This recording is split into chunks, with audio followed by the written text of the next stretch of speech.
Hey, hey, hey, everybody.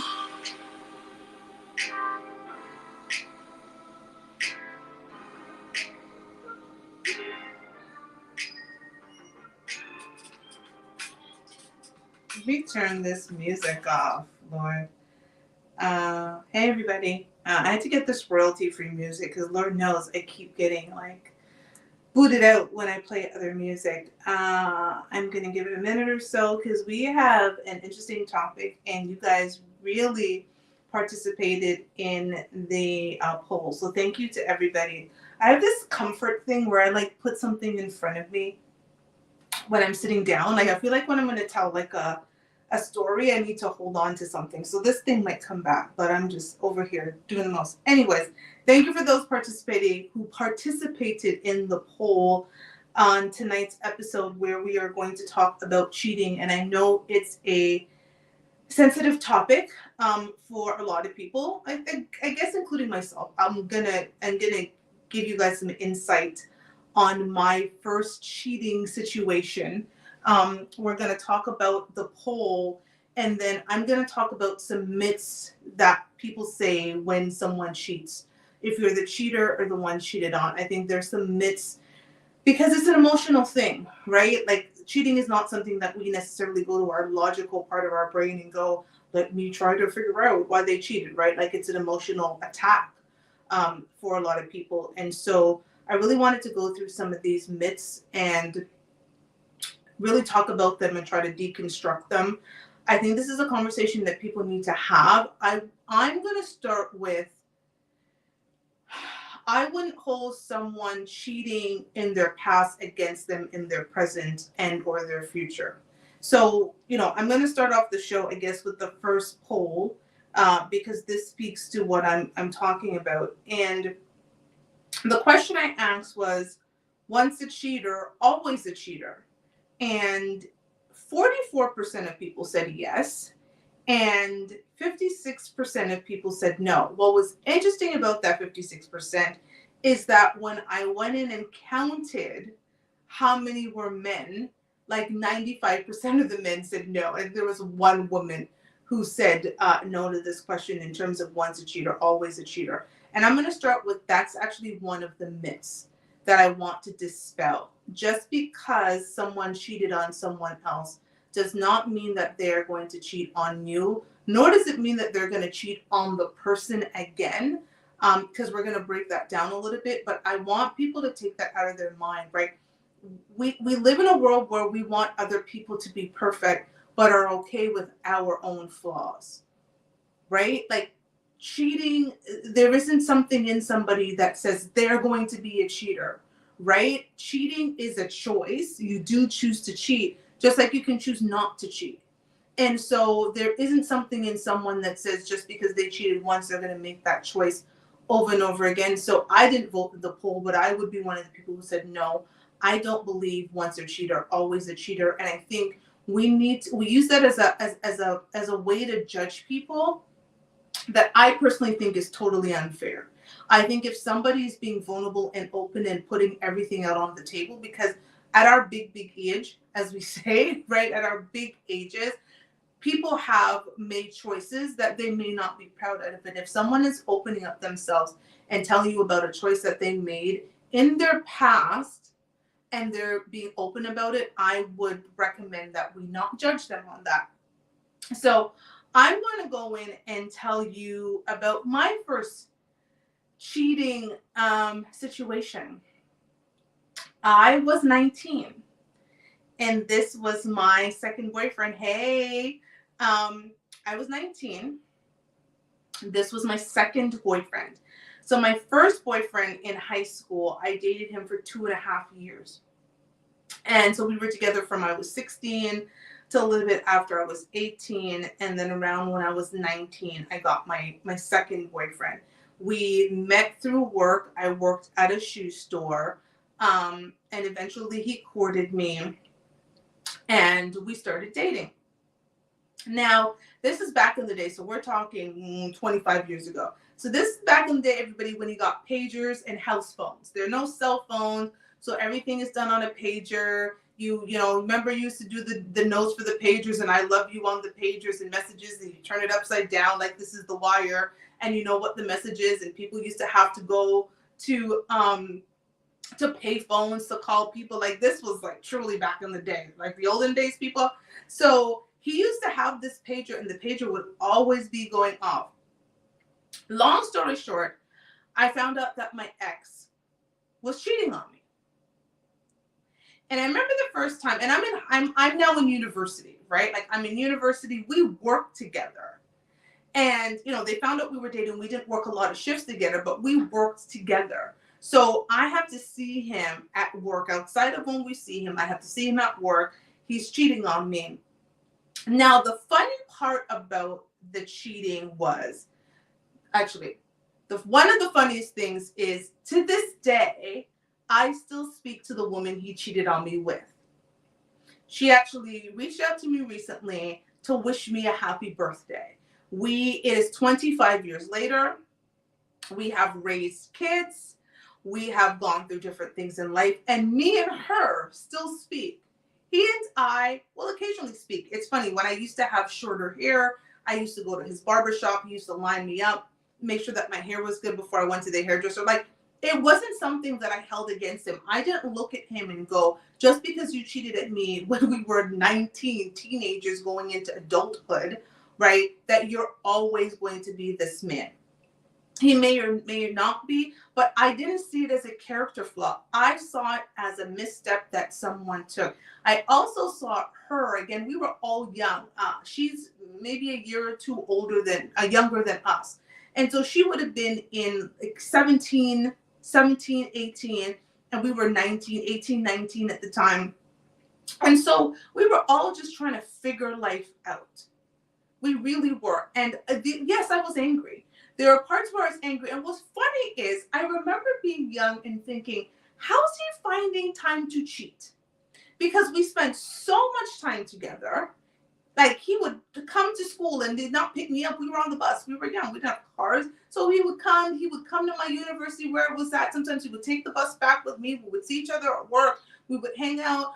We used to go out and take my niece to like the park, like all of these things that we were doing. And I was like, how is this man finding time? And I remember when I sat down, the first conversation I had with the young lady that he cheated on me with, which again, fast forward 25 years, her and I still speak. I remember her saying that and this is not a good thing, but she was saying he threatened her. He had threatened her and said, you better not tell Toshiba. Like, this is the woman that I love. And I told her straight up, like, she was the side thing. It was never going to be a thing, that they were just going to be having sex. It was just this whole scenario. And it really made me think, like, what would make you do that? What would make you do that to the point where you know it's wrong to cheat on me, because you are threatening the girl that you're cheating on me with, but you can't stop cheating on me because question mark. Now, I tell my first cheating story to say I was 19. It was my second relationship. And I'm like, have to turn this down. There is no part of me that took that situation and then put that on to every other man that came into my life. It was a blip on the radar of my life. It was not something that I enjoyed. I did not leave him.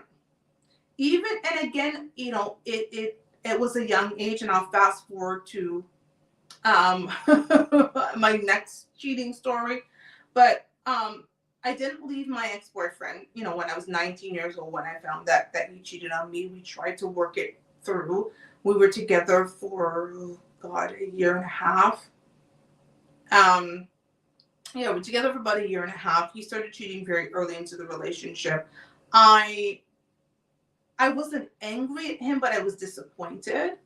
I remember just being disappointed. I remember just thinking, like, we're better than this. You're better than this. Like, what are you doing?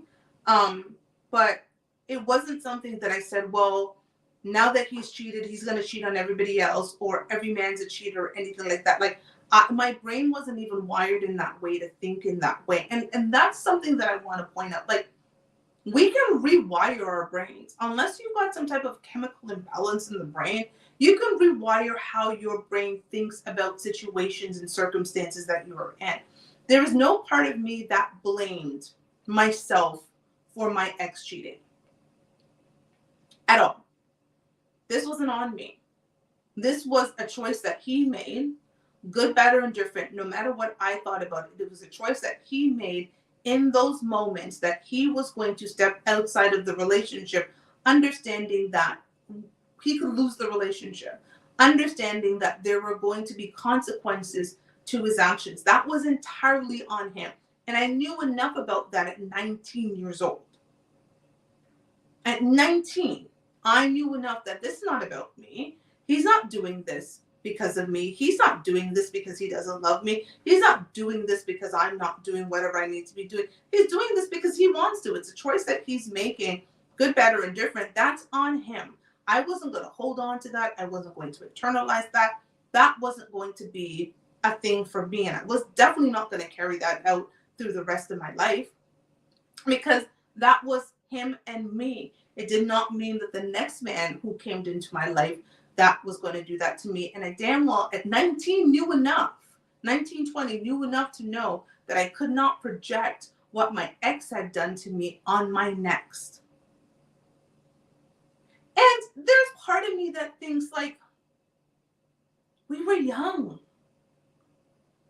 right? Like,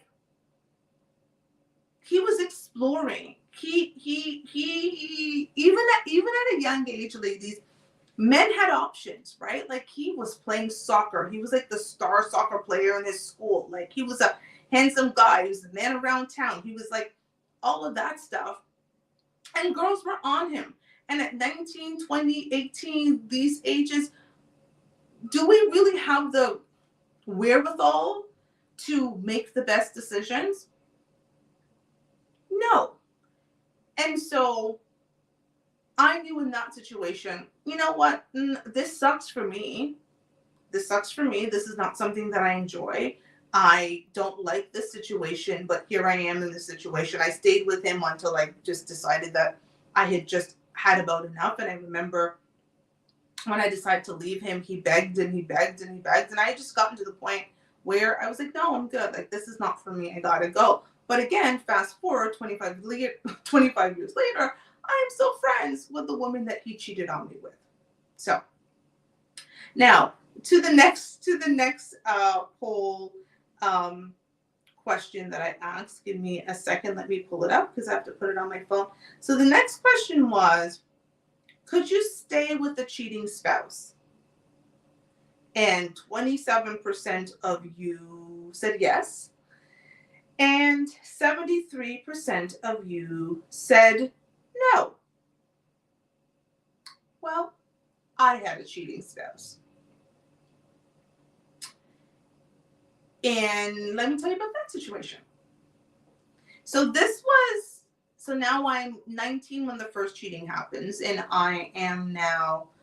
I was 28 when I got married. Let me just do the calculation very quickly in my head. I was 28. So was 28 years old when I got married to my husband. We had met online. We actually met through Black Planet, back in the day. Seems like I meet all my men online, but that's another story for another day. Anyway, so I met my ex-husband on Black Planet. He was in the military. He actually was stationed in England when we met. And this was a man who courted me. Like, he was sending me flowers when he was stationed in England because I had a bad day, right? Like, he would write me the sweetest of notes. Like, he was far, but he courted. And I appreciated that. And when we decided that, you know what, we were going to make this a thing, you know what, he was in the military, so clearly his life wasn't going to move. So I got up and I said, okay, let's try to make this work. So now, this is 2007. I get there in 2007. So at this point, I'm 27 years old. I get there. And one of the things I said to my ex was, I am not foolish enough to think that while we were having this long distance thing and you were overseas, and then he got stationed in Vegas, which is actually the city I chose. I remember when he got his orders, and there were 3 cities that were on there. And I remember Vegas and 2 states, Nevada and Texas were on there. And I want to think it was Vegas, and it might have been Dallas or Houston. I can't remember. I can't remember where in Texas it was. And then there was another state. And I remember just saying, okay, well, Texas, you could do that because that's where he was from. But Vegas, I was like, I was fascinated with the concept of living in Vegas. And I said, yeah, let's do Vegas. And so he chose Vegas with the idea that I would then come out and be with him. So anyways, I get there, and I remember saying to him, I'm not silly enough to think that you were just sitting here waiting for me, and that you were basically keeping your penis in your pants. Like, I've never been disillusioned to think that like a man is really just sitting here twiddling away, waiting with a prayer, Bible, and candles, like waiting for me for anything. Like, I just, as great as a woman as I think I am, I'm also a very realistic person. But what I did say to him is, the moment I get off of this plane, whatever you are doing, you wrap it up. Any woman that you've been talking to, whatever your situation is, shut that down, because you have asked me to be here and to be with you, and all of that needs to stop. He never admitted and said he was doing anything. It's not like I had any suspicions of anything, but I wanted to be very clear about what my expectations were. I said, the moment you know that plane has landed, everything has to stop. He said, okay. I get there. This is October of 2007. We actually fast forward to May of 2008. We get married like 7 months later. Again. So I am in this marriage.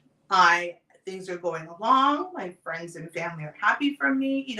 28, I'm married. Like, I was a single mom, and now I found a man who's in the military. He also has a daughter. Our daughters were around the same age. And so it's going to be this happy ideal of us kind of raising these girls together and going off and having this kind of happy family. And this was going to be great, right? He's supposed to be a stable man, all of that stuff. So we fast forward a bit, and I had to come back. I was going back and forth between Toronto and Las Vegas at the time. I had to come get my daughter so that she could permanently be with me in the US. And while I am here in Toronto, I get a phone call from him telling me that he has a baby.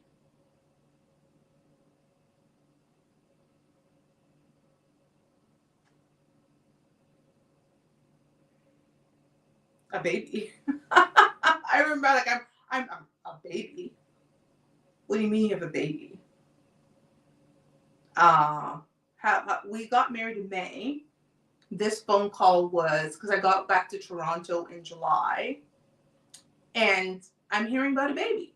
So I'm like, okay, you have a baby. Tell me about this baby. And this is when the story goes in, and he tells me about the fact that the night of his bachelor party, he had ran into a woman that he had been messing around with, who had told him that she had given birth to a child that was his. And he failed to come home and tell me clearly the night before we get married that there was a woman who had had a baby 6 weeks prior to our wedding date. So the baby was born like March the 30th, and we got married on May the 17th. So he would have seen her May the 16th, right? So basically 6 weeks. And so now I guess here it is July, and the woman has filed. I think she had gone to the military, because for those of you who don't know, you tell the military there's a baby. I don't know if you were here for a show I did a couple of weeks ago. There's a mandatory DNA test before a child can be put on military benefits. The military gives families a ton of money, and they're not going to be giving money to illegitimate children, right? They need to prove that the baby is this person's before they are going to go ahead and give you child support and all the medical benefits that you get. And so all of this had happened. She had reached out to him in the military and all of this. The DNA test was on the way, and bingo bango, found out it is his baby. And I say, okay. I'm 2 months into this marriage. I am, again, like literally unearthing my life and my child. And I'm like, okay, on a technicality, you did not cheat on me. Because if I do the math and calculate it backwards, I was still in Toronto, Canada when she got pregnant. And so, therefore, she was part of the past that you were supposed to wrap up. You probably should have wrapped up your peen because now there's a baby. But here I am your wife. I am in this marriage and we're going to figure it out.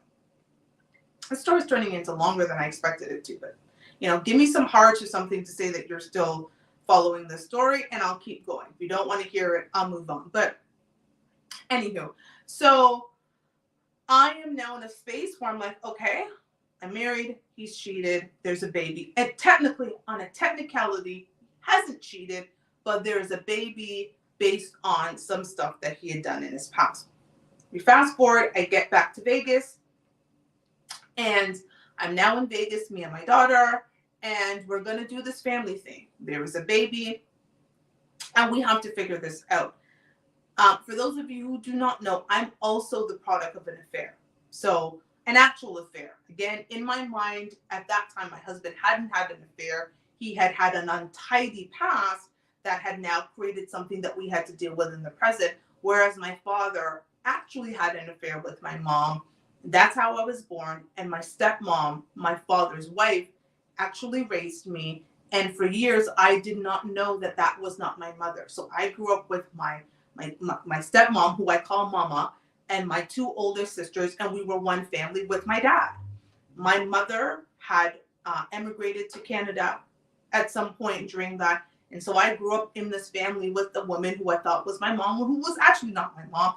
It was the woman my father cheated on, and here I was born. So I think, understanding my family background, I had a piece of me that was like, this is not this baby's fault.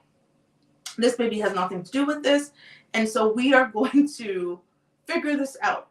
So I get back. And I think within a month of me now being back in Vegas, doing this thing, being, a good wife, making sure, again, military men, if you've ever known somebody who was dated or been with or married to a military person, it's a very different experience, right? And so I'm doing everything I'm supposed to do as a staff sergeant's wife. I am making sure that he's good. I'm taking care of him. This is what I do. Making sure he eats well and he exercises and his, uniforms are washed and ironed and, putting him in a good space, in a good mental space. All of that is happening.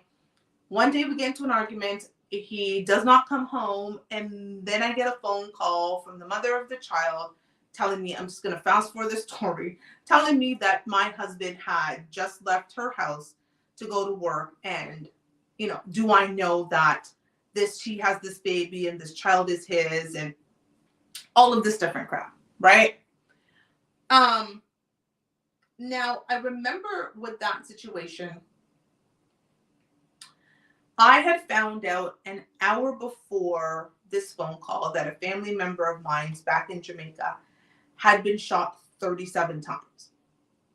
Every part of his body that he could have been shot in, and I mean every part of his body that he could have been shot in, he was basically shot. And I was fresh off of that news, and this is a family member where we grew up in the same house. And so we were very close. So I'm fresh off of that news, hang up the phone with that, get a phone call about the fact that my husband had left the house of the woman with whom he had this baby. And essentially now he had cheated on me. Before he hadn't, he just had a baby. Now he had technically cheated on me. And I remember having this conversation with this woman. And I won't say, actually, I didn't have a conversation with this woman. I remember this woman having a conversation with me. So imagine you are the wife of a man who has just cheated, and the mistress, the other woman, has called you, and this is me literally on the phone. She's talking, and I'm like, and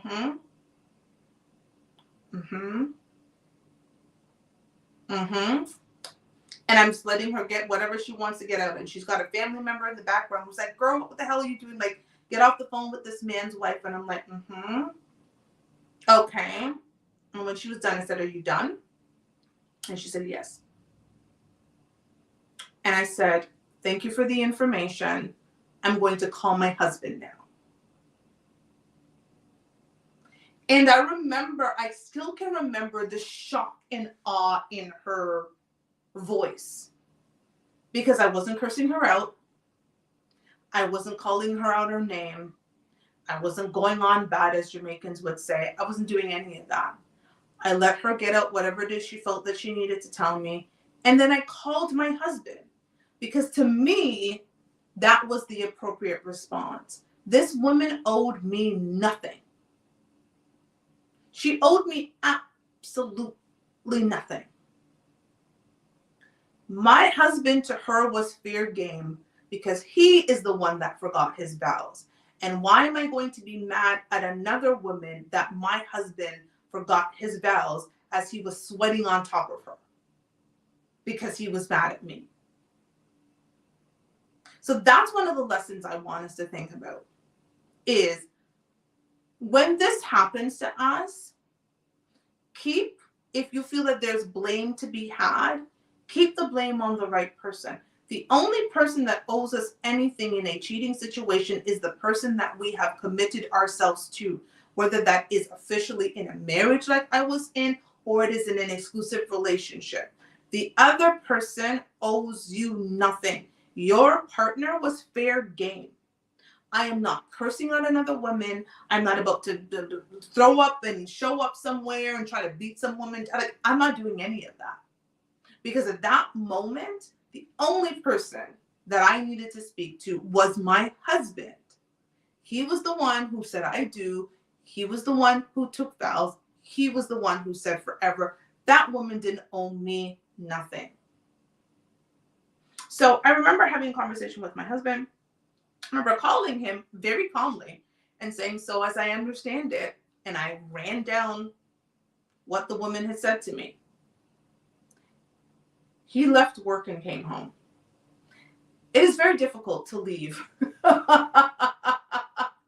your command at work to come home to your, interestingly, not mad wife. And I think that's what scared him. I wasn't angry. I didn't yell. I just calmly repeated what she had said. And I said, okay, I want to ensure that this is correct. He came home. We talked about it. Some things came out. Can't remember everything about it. But in the end of that situation, what ended up happening is I said, listen, at the end of the day, you have a baby with her. I am this baby's stepmother, and this is not this baby's fault.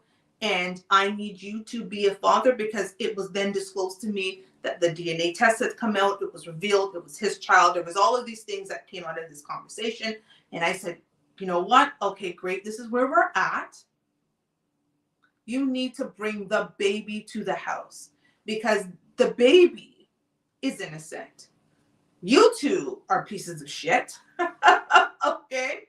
But the baby is innocent. And from that weekend of me finding out my husband cheated on me with his child's mother, that baby was at our house every weekend. At least every weekend we could get her. I treated that baby with love. I did everything. Like, if my daughter was here, she would tell you. Like, we had a bath song for the baby. I bought the baby clothes from, it was doubles of everything. Because I was like, if I like an outfit, I would buy an outfit so that it would be at our house and at the mom's house. Turns out that the mother of the child had 6 children. My stepdaughter was her 6th child. And I just remember looking at him like, yeah, you're so fucking stupid. I just remember just looking like, you are so dumb. Of all the things you could do, you go and impregnate a woman and give her her 6th child?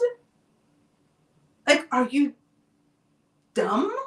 Like, what are you thinking? However, left it be. We went on, had the baby. We did the whole family thing. People were surprised when they would see me, show up with the baby and visit him. It was just like, this is our family. This is the reality of what our family is.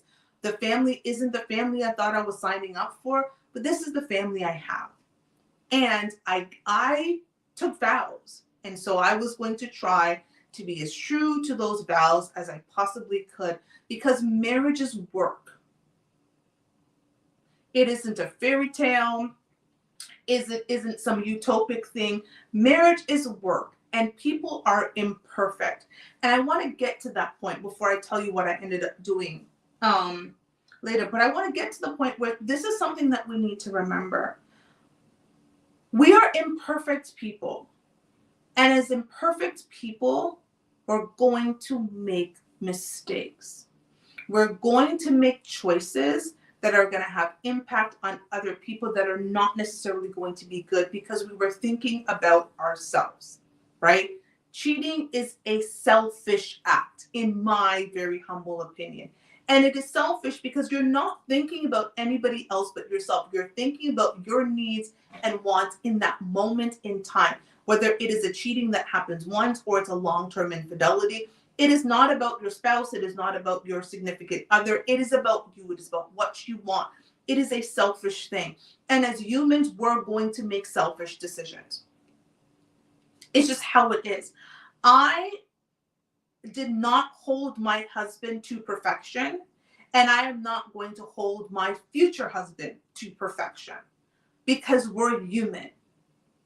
And every day we are met with choices that we have to make. And every day we make some that are really great and some that are not so great. And I refuse to internalize someone else's selfish choices as something on me. But I also know that because they make that choice once, doesn't mean that they're going to make it forever, which leads, before I continue my story, which leads to the third question that I had on the poll. Is cheating a deal breaker? Overwhelmingly, you guys said yes. 81% of people in the poll said yes, cheating is a deal breaker. And 19% said no, it is not. Again, I was not one of the people to answer the poll. However, based on the story I am telling you currently, you would see that my answer would be no. Cheating is not a deal breaker. I will tell you what is as I continue the story. So we are going along in this situation. I've accepted that this is the place that we're in. Again, it wasn't the family that I signed up for, but it is now the family I have. And I was going to give this baby everything that I could give her because she was a part of a man that I loved. And then one day, I am sitting on our living room couch. And I don't recall if he was beside me, but he was in the house. And it's like, we had got a dog. So we were doing the family thing. It was me, him, my daughter, his stepdaughter, and the dog because the baby was with her mother. And I am on Facebook and I am playing Bejeweled. Back in the day, 2007, 2008, Bejeweled was the thing. It still is, by the way. I might play after the show. Love me some Bejeweled. So I am playing Bejeweled. And I remember just being on the thing with my phone, playing Bejeweled, and I get an inbox. Now, at this point, I had the married to his name. So a woman reaches out and she sends me this long note and she says, "Hi, I am X. I'm reaching out to you because I see that you are married to X. And I have been trying to reach him to no avail." I'm paraphrasing, of course.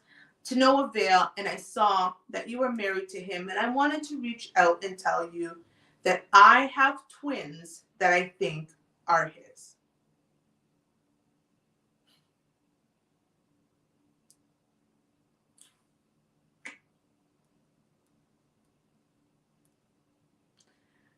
Okay.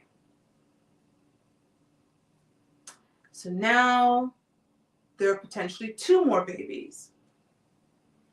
I just have to deal with one woman. And now here I am, just playing Bejeweled on Facebook. And here pops up 2 other potential babies.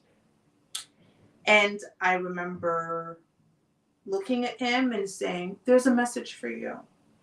That message wasn't for me. It was through me to get to him. I said, there's a message for him. He reads it. He responds with, profanity, Latin words to her. I look at it. I remember just writing back to her and said, just to be clear, that was not coming from me. This is his response. And as long as I am married to him, these babies, if they are his, will be taken care of. And I went back to playing Bejeweled. And I remember sitting there and him looking at me, waiting for a response. Because here I was, his wife, yet again in a situation where I have to find out about his outside children at this point. And I remember him looking at me and saying, so you have nothing to say? I said, nope. And he says, Toshiba, for as long as I've known you, you've never not had something to say. And I said, I have nothing to say. And it was at that very moment I decided I needed to leave. And I will tell you why. Because despite cheating not a deal breaker for me, choosing is a deal breaker for me. And he had chosen to act irresponsibly, not thinking about the consequences of his actions on the people he loved. That, for me, was an issue. And I want all of you to think about, if you've been cheated on, or if you were the cheater, what was that pivotal point for you? What is that moment? What is the real concern about the cheating? If you take away the sex, remove the sex, what is the thing about the cheating that bothers you the most? For me, I can tell you it was, I am married to a man who does not know how to control his penis because he is making choices, very irresponsible choices, that are having an impact on his current and on his future. Because while you're out there ramming down and juking out women, you were not even thinking about protecting your penis. You were just out there raw dogging these women with no thought or concern about your family. And then you were going to take this raw penis and bring it back to me. And so I immediately, once I found this out, made an appointment to the doctor on base to go ahead and get tested. Because let me tell you, I no longer, to thank you, Ann Jean's point, to Ann Jean's point, I no longer could trust him. And it wasn't that I couldn't trust him to be faithful. It was I couldn't trust him to put me first. Because there's a selflessness about love, right? There's a part of love where often you are actually putting the other person first. And he loved me enough to marry me, but not love me enough to keep me safe, to protect me.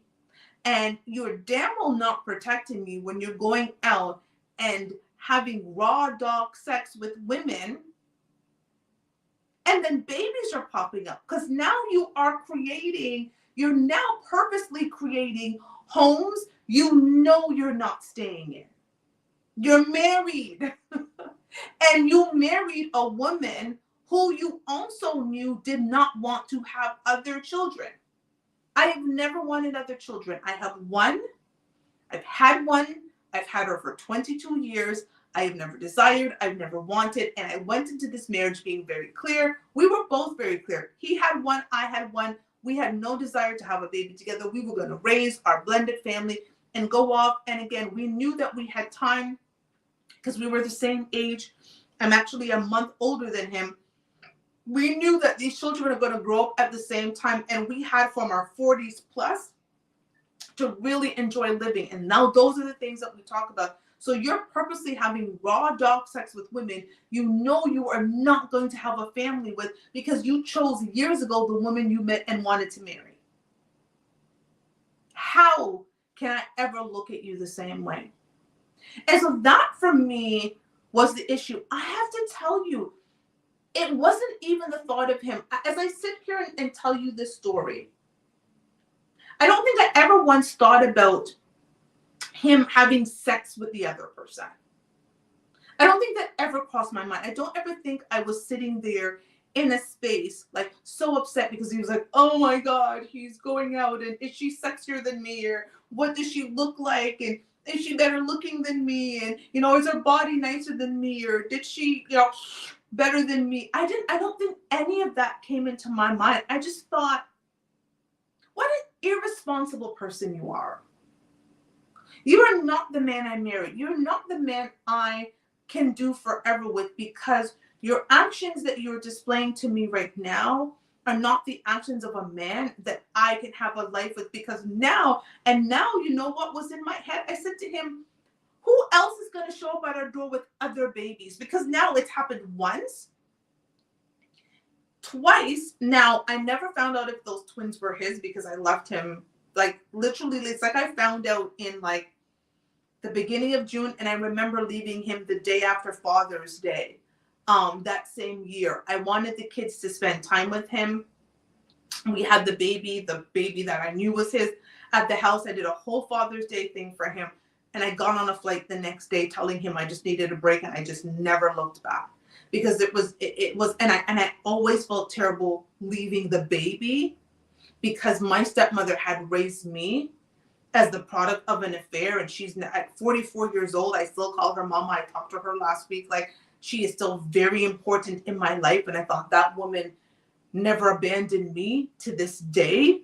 However, I have an irresponsible ass husband who's going out there raw dogging women with no thought. Like, if you're gonna do something like that, as selfish as it is, God forbid, take certain precautions. And you're not even taking precautions. You don't really give a crap about me. Your actions are displaying that you don't give a crap about me. Your words are telling me I'm the best woman in the world, and he doesn't know what he was thinking, and these women ain't shit. Well, now you have babies with them, so there's something. So I can't even allow you to say that because they were not shit enough for you to sit there and lay with them, raw dogging them, pumping and dumping them to have babies with. So clearly they were something. Like, what are you talking about? I can't even allow you to say that about these women because they were shit enough that you were willing to put your raw peen in 2007 when we knew about AIDS. We knew about all the venereal diseases. This was in 1922. We knew what would happen if we do not protect ourselves and we have sex with random people. So you're out there having sex with random people, pumping and dumping with them and creating babies and creating life and creating homes. And now you want to bring these babies on me? Oh, hail to the no. And so would I have left him if there were no babies?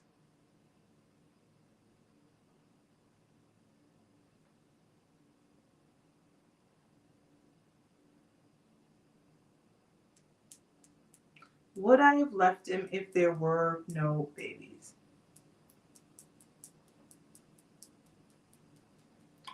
This is the first time I've asked myself that question, and I don't immediately have an answer. I almost want to instinctively say, no, I wouldn't have left him if there were no babies. If there were no evidence of his infidelity. At the same time, it would be counter to what I just told you, because it wasn't even so much the infidelity, it was the fact that he wasn't protecting himself when he was being unfaithful. He was so selfish in that moment that he was completely thinking about his needs and not the impact of what his cheating was going to do to his family. The family he chose, by the way. Like, he chose this family. He didn't choose to settle down with the child's mother. You chose to settle down with me, a woman in an entirely different country. You made me leave the country that I was in to start a new life with you on the promise of forever. We went and we took vows, and then you were still acting in a manner that was contrary to the life that you said that you wanted. That was my issue. And it didn't matter how much he loved me, because I don't doubt to this day that my ex-husband loved me wholly and completely.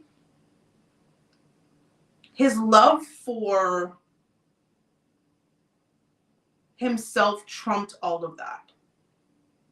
And I think that was why I left. So let me actually go through some of the 10 myths they say, or maybe I won't go through all the myths, but myths about cheating.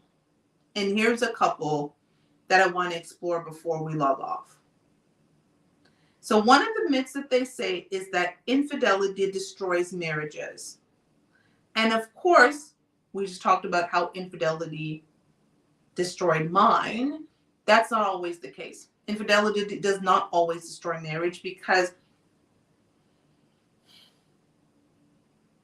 if I'm honest, if I'm completely honest, and I'm always honest with you guys on this show, if I'm honest, had we been married for, oh, and by the way, this story I just told you, all of this happened within a 1-year period. And that's why I left. I think I also left because of this. All of this happened within a 1-year period. This wasn't 5 years. This wasn't 7 years. This wasn't 10 years. God forbid this was not even 3 years. May the 17th, we got married. And the day after Father's Day of 2008, and the day after Father's Day in 2009, I left him. So we're talking a year and a month, basically. All of these things, infidelity, the babies, all of this stuff was within a year. There's no way I could stay. Now, had it been 5 years, 10 years, 15 years, I'm be honest, me personally, I would find it difficult to leave. Because I've invested time, we've built, we've grown, we've built a family, we've done all these amazing things. I don't know if I walk away as easily as I did after 1 year. So one of the myths, again, number one, is infidelity destroys marriage. And it's, for some people, it doesn't. They're committed to saving what they have, because if you think about the full picture, right? Like, for those of you on YouTube, you can see my bookshelf, right? My bookshelf is full of books. And a relationship is like a book, right? There's different chapters of your relationship.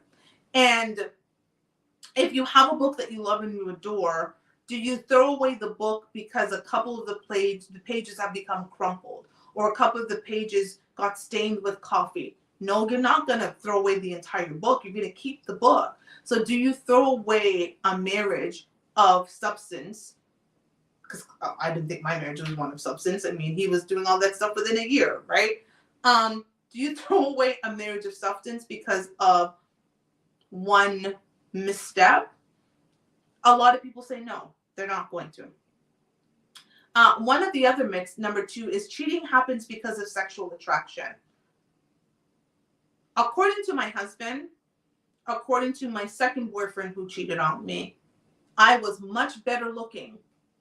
I was sexier. I was better than the women that they had these affairs with and the cheating with. So again, this is why I never internalized cheating. This is why, coming out of two situations, because again, this was my second boyfriend and my husband, right? Like two fundamental relationships, right? Like your second boyfriend cheats on you when you're a teenager, and then your husband, the man who chose you, who wanted to change your last name, cheats on you and then has babies. Oh my God, you would thought I would have needed to be on a therapist couch for forever, but I didn't internalize it because I knew it wasn't about me. It wasn't about me not being hot enough. It wasn't about me not giving him what he wanted sexually. It wasn't about any of those things. They had bigger breasts, bigger bum, bigger anything, whatever the thing might be. Because according to him, I was better, I was this, and they didn't hold a stone to me, and all of that stuff. And it didn't matter to me. I didn't try to go on their social media page and see what they looked like and stalk them. I did not care because I knew that this didn't have anything to do with me. And that's one of the things that I think is difficult, is because we start trying to compare ourselves to the other person. And the last thing I'm going to do is compare a person that I built a life with to some potential woman that is just a woman he goes over to pump and dump in. Like, it's not on the same playing field. So I'm absolutely not going to go ahead and do that. And I would encourage you, especially as ladies, that we don't do that. Don't try to stalk their Instagram if you've been cheated on. Don't go through that because you're actually putting yourself in a really bad situation. Don't do that. So cheating is not just about sexual attraction. There are so many other reasons that men cheat. And it's funny, if you listen to a lot of men talk about why they cheated, they will talk about unfulfilled emotional needs. And I know that we say that women cheat emotionally, and that is correct.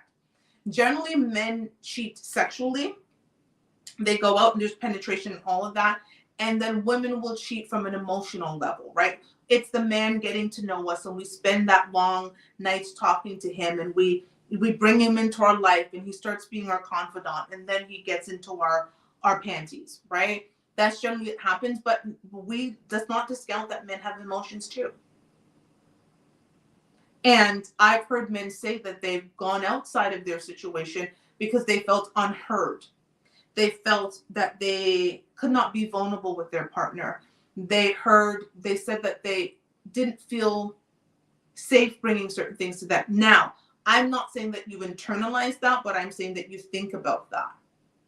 If you've been cheated on, if you've been in a situation, if you think your partner's cheating on you right now, I'm not saying internalize what they're doing, but I'm saying think about why they may do it. And if you're in a situation that you're thinking about cheating or you're on the precipice of cheating, think about why are you doing this? Because it's often not for the sex.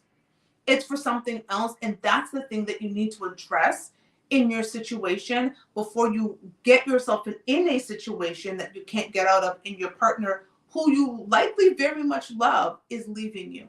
So that's one thing I have to say about that. So one of the other myths that they talk about cheating is, which we talked about earlier, once a cheater, always a cheater.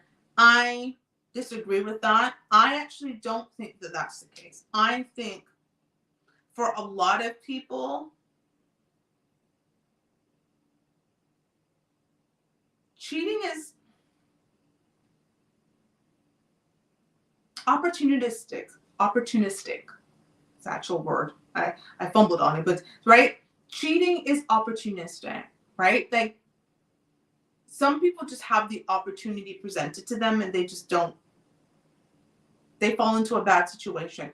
It isn't, a lot of people who cheat, it isn't like they plan to go out and do it. They didn't plan. Like, it is not like they were on the Ashley Madison, right? Like, most people were on Ashley Madison plotting to cheat on their spouse. Sorry, this hair is like bothering me because I've got something behind me, right? They were on Ashley Madison plotting to cheat, right? Like, it's something that they had an opportunity to do and they did it. And unfortunately, in the process, if their spouse found out, they hurt someone. But I don't believe we're once a cheater, always a cheater. And I think we have to give people grace. And I'm at a point in my life where I'm very clear with people. I want to know as much about you as possible. I want people, men, to be vulnerable, to be open, to feel like I'm a safe space. And what I will not do is use if they've cheated against them. But I do want to know why. Why? Can you express to me why you felt in that situation that was the step that you needed to take, as opposed to leaving or whatever the case might be, so I can understand their psyche, right? Understand how they think. Understand, is this a person that I can deal with if we're going through a stressful moment? Is this potentially going to happen? I'm not saying that it is, but I need to understand their psyche and what they think. What have they learned from the cheating? How have they evolved? Like, there are questions that we need to ask people. And again, at our big age, it is not just enough to make someone think they're good looking and have a few dates, have some pheromones going off and get into a relationship with them. We need to be communicating and finding out, does this person even understand what the concept of a strong relationship with? Who were their role models for relationship? Like, all of those things we should be having at our big age. And if we don't and shit happens, we need to consider why. So the next myth about cheating is you can't love someone and cheat on them. It's one or the other. That is a huge myth. My ex-husband and my second boyfriend, who both cheated on me, made it very clear how much they loved me. My second's boyfriend, cheating friend, who again, fast forward 25 years, I am still friends with her. She expressed to me how much he expressed to her, how much she loved me. When the woman who had my husband's baby called me to tell me about the fact that he had just left her house and slept with her, and he was the father of her child, she expressed to me that my husband said how much he loved me. So these women knew how much he loved me. So, like, sex and love, we, especially as women, we need to stop confusing that. Sex does not equal love. Not for men. Not for most men. I won't speak in all, but for most men I know, sex does not equal love. Just because they have sex with you does not mean that they love you. Just because they have sex with someone else while in a relationship with me does not mean that they don't love you. It is not the same thing. And so we need to, if we're going to be in a situation, we want to save a situation that we're in after cheating, we've got to take some of these things out of the head. Don't compare yourself to the other woman, and certainly don't think, well, if you loved me, you wouldn't have, because it has nothing to do with love. Fuck your feelings. Like, this is a time when, if you are going to try to repair a relationship after cheating, you really do have to fuck your feelings, because often this cheating situation was devoid of feelings, had nothing to do with feelings, had to do with other things, and we need to unearth what these other things are. So one of the other myths is, if you stay with someone who cheats, you obviously have no self-respect. Do not let anybody dictate to you what you need to do in your marriage and or your exclusive relationship if infidelity or cheating becomes an issue, or is an issue, or it happens. I know we have to confide in people when it happens, but I am never going to tell my friends, my family, or anybody, leave that man. That is not my decision to make. I am not going to judge them if they stay, and I'm going to support them if they go, because that's what they need. Whatever they need from me is what I'm going to give them. I don't look at them any different than if they stay or they go. I don't look at them as weak if they stay. I don't look at them as strong if they go, because that is an individual decision for someone to make, because you have no idea what those people are going through behind closed doors, and you should not be giving somebody advice about what they should do within their situation. You're there to support them as a friend, but I don't look at my friends, and I don't think my friends looked at me any differently when I decided to stay after I found out that my husband had cheated. That was my marriage, and I had to make the decision that was best for me and my family, because that was what was important. So another myth about infidelity is that it only happens in unhappy situations. That's not true either. I'm not even going to say a lot about that, but like that the marriage could be great, right? We're all trying to figure out who Becky with the good hair is, right? The marriage can seemingly be a good marriage, but it happens because we're, again, not perfect people, right? Sometimes an opportunity arises and some shit happens. Whatever the case might be, like, I personally, as much as my first marriage ended because of infidelity, again, it wasn't that just the infidelity, it was the babies, It was the infidelity and the babies. Like, how do you go into a marriage and you guys have 2 kids combined, and then you leave the marriage and there are 5 kids and none of the 3 extra kids are yours? I laugh about it now. Honestly, wasn't funny in the moment at all. Was not funny in the moment at all, when I found out about these babies. But I can laugh at it absolutely now because, oh my God. Communication is the largest factor in cheating. And it's interesting that's it. And thank you for that comment.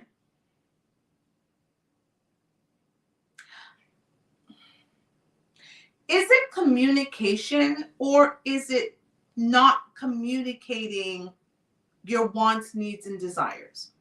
Because there are people who will say, but we were talking, we were communicating, but were you really? Because communication is more just sitting down and expressing thoughts and feelings. And that's not like, it's not just this exchange of information. There's so much more that goes into communication.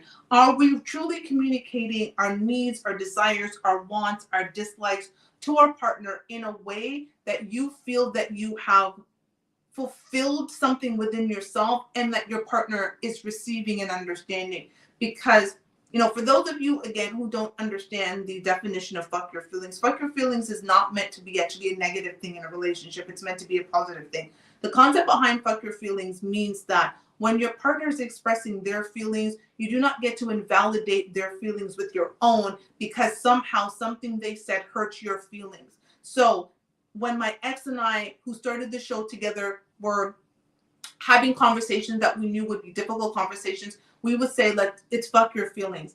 And both of us would sit there and listen and to understand the other person's needs, wants, and desires and what was going on with them, right? Like, it was meant to be a space where you could safely communicate. And so I think often what's happened is people are not communicating effectively. I love when I say fuck my feelings too. Right? I think the issue isn't necessarily communication, it's effective communication. Are you effectively communicating with your partner? Are you on the other side hearing what your partner is saying instead of internalizing it and making it about you? Are you able to receive what they're saying in a way that's constructive to move your relationship forward? That's really what I think the communication piece is that is missing. So thank you for that comment, but I think we need to go deeper than that, because sometimes I think what's happening is we're talking at each other and not to each other. Ooh, drops mic. Bars. Right? We're talking at each other and not to each other. And that's when there becomes the breakdown of communication, but were you actually really communicating? You were speaking at each other. You were saying words, right? You were saying words to each other, but you weren't actually effectively communicating the things that you want, need, and desire, because things change in relationships, right? The person that I am today at 44 is not going to be the woman I am at 45 or 47 or 48 or 49. And if I'm in a relationship, I need to be communicating along that path to my husband as things evolve and change, as I expect him to do the same. So what I would say is we need to effectively communicate and not just communicate. There you go, right? I've always said that that's a key, right? You need to listen to understand and not to respond. And how I used to do that, like I used to have a staff of 13, and I used to be the regional manager of a school, and I ran the entire Eastern region. I was responsible for over 5,000 students. We had 13 campuses, and so there were hundreds of students at campus, right? And these were high net worth parents. So they were the 1%ers and the 5%ers who sent their kids to these schools.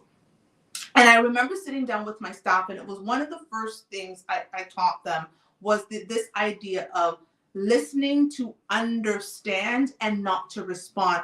And how they could make sure that they were doing that is when somebody stopped speaking, they would summarize what the person said, and they would say this: as I understand it, and they would break down 1, 2, 3, 4, 5, what it is that they thought that the person was trying to express to them. And by repeating it back to the person clearly got it that you were listening to try to understand them. And then they were able to correct if one of the things that you said wasn't exactly what they were trying to express.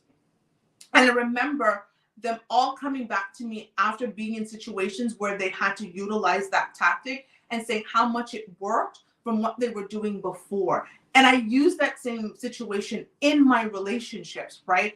I want to make sure that my partner, I've actually heard what it is that they're trying to express. And only by doing that are we going to be on the same page. Because just because I was listening doesn't mean that I understood. And until I verbalize it back to them, they get a chance to say, yes, babe, that is what I was saying. You understood correctly. Or no, I wasn't saying that at all. And we get to talk about like the misunderstanding that I have so that we're back on the same page. Communication is work. Relationships are work. I know that we have this love thing that we want to like harp on, and but I love him and I love her and it's love and oh my God, it's love. Love is an emotion. Love is not part of the work.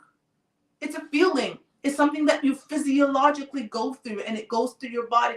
But what the act of a relationship is work. And so, you know, to think for me, and this is why for me, cheating is not a deal breaker right off the bat, because I had to put in work to get that relationship to wherever it was.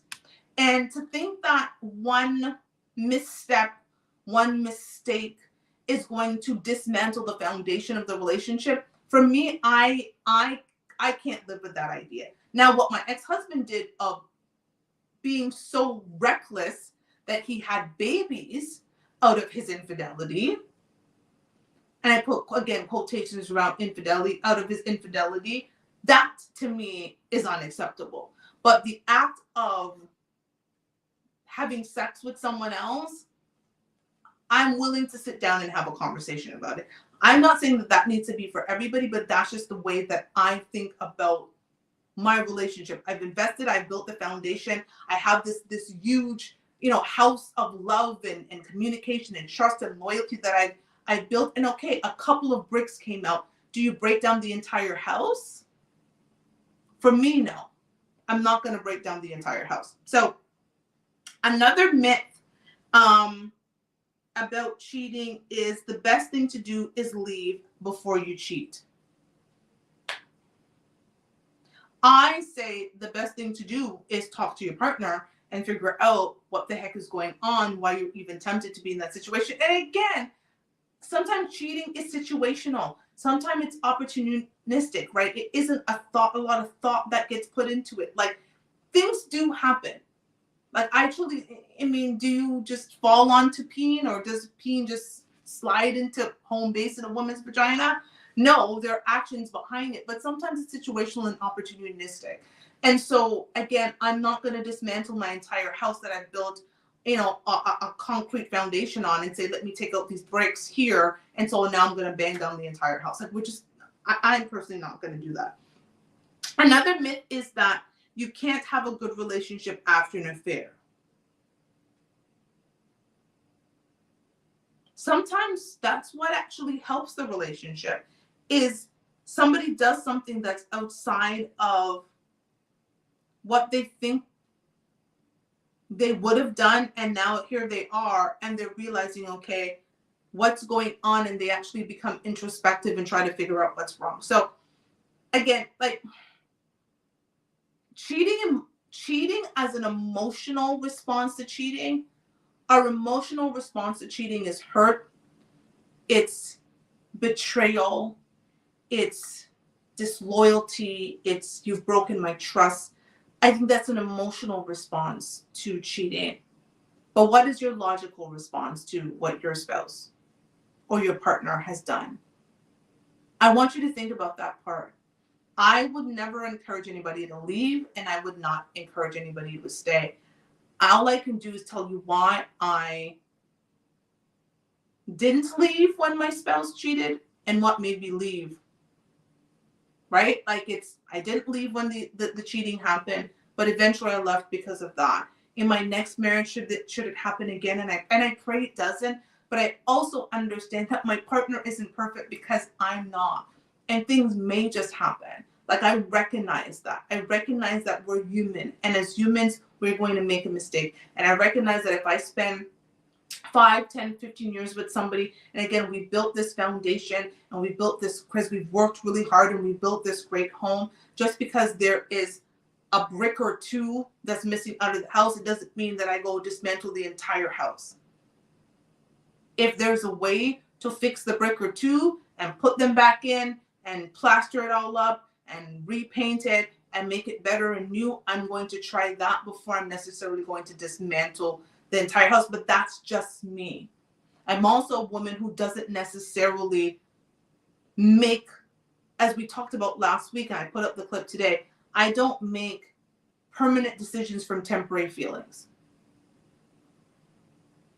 That initial shock of hearing my husband cheated on the woman that he had a baby with that he didn't tell me about, yes, I could have just been losing my mind and everything that happened, but I stepped back from the situation and I had to confront what was going on and have a conversation with him to try to figure out what the heck is going on here. That was my initial response at 27, 28 years old.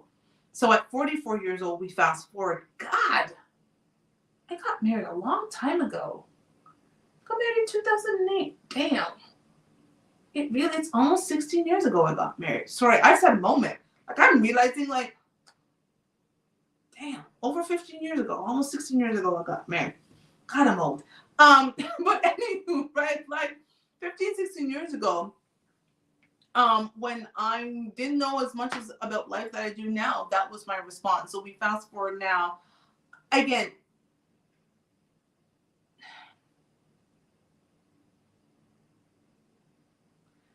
my advice to people who are in a situation where they're thinking about cheating is to ask yourself a couple of questions. One, are you ready for the consequences of your actions if your spouse or partner were to find out? Have you ran all the scenarios through your head? If your spouse or partner were to leave you, if they were to stay, whatever were to happen, are you prepared for whatever their reaction is? Number two, what is the reasoning behind you cheating? Because I know it's not just for the sex, right? There's more to that. What is behind this? Yeah,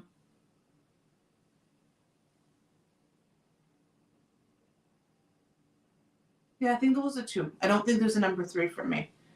And I would say my advice to anybody who's been cheated on and decides to stay, show yourself grace. Show yourself grace. Everyone's going to have different advice for you about what you should do and how you should act. I would say don't tell a lot of people. I think that's a part of it. You don't need the judgment. You don't need all of that stuff. I think if it happens to you, again, your initial reaction, I think you should have a support system, but not everybody and their mama needs to know. I think you find a therapist. I think you find a couples counselor. I think you try to figure it out within your marriage. Try to make it work within your marriage. I'm not saying hide things, but try to work it within your marriage before you go out, because everybody's going to have their opinion. And quite frankly, we have no idea what goes on in people's house when we're not there. And so not everybody needs to know what goes on in yours. And if you can make it work, make it work. But if you can't, try to leave with grace. Try to leave with grace. And don't, ladies specifically, don't take what your ex has done to you in your new relationship. If you need to heal, heal. You need to go to therapy, go to therapy. But the next man deserves better than what happened with your ex. And bringing that into your next relationship surely is almost going to create a recipe for disaster. So I appreciate you all. Thank you guys for listening to my story. I'm happy that I was able to share it. Hi, thank you for joining. I'm actually just wrapping up. I was talking about cheating and infidelity and talked about my my cheating experiences with my second boyfriend and my ex-husband and how I dealt with that. Hopefully you get a chance to watch the replay. Please do. Thank you, Phoenix Rising, on YouTube. If you're on YouTube, please subscribe, like, share. Same thing on Instagram. If you're on Instagram, please follow, like, and share. I do this because I want to change the conversation around Black relationships. I truly believe that together, we are better together. We don't need any more of this. I think there's enough people on YouTube, on Instagram, on all of these social medias talking about the divisiveness between men and women. And I truly want to somehow bring us back together, if it's the last thing I do. So thank you both. Thank you, YouTube. Thank you, Instagram. I will see you guys next week. Watch out for the clips when I put them together. Good night, YouTube.